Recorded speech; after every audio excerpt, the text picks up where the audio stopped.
Qo'qonlik tabib meni ko'rsa, seni Alloh ursin, qorning teshilsin. Men rozi emasman bergan pullarimga.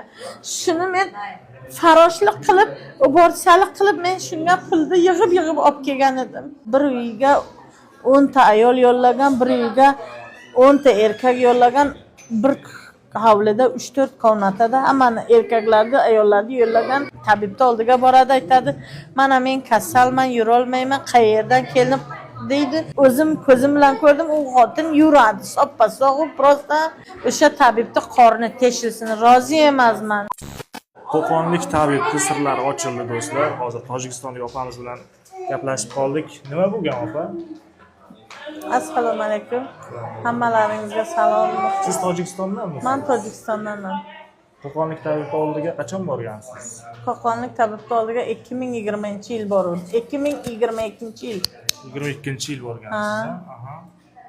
2022-yil. Qancha pul to'lagansiz? 15 ming somon to'lab chiqib ketganmiz tag'om ikkovimiz. Dollarda qancha bo'ladi? Dollarda $1,5 ming.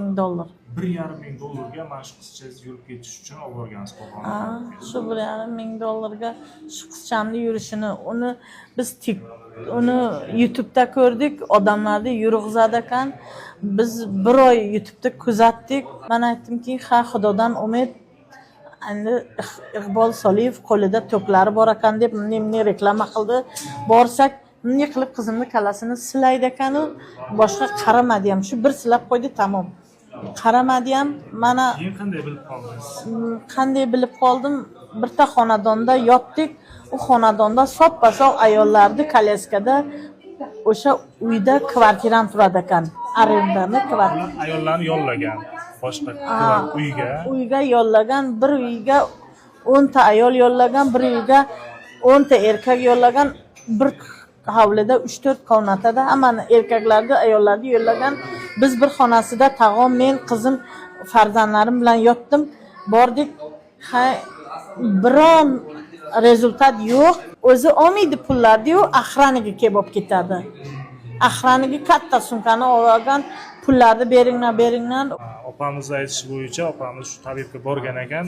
Yolg'onchi tabib ekan. Qo'shni uylarga o'sha odamlar yollagan ekan. 10 ta ayol, 10 ta erkak yollagan ekan.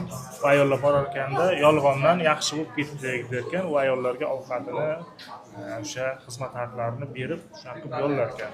Opamiz aytishi bo'yicha. Nima deb o'ylaysizlar? Mana shunaqa Qo'qonlik tabibga tushib qolganlar bormi? Kommentariyga yozib qoldiringlar. Militsiyalarda nima deysizlar? Ichki ishlari o'shani olib borib qamanglar. Kimdan olgan pullar bo'lsa, hammasini qayirib berdinglar.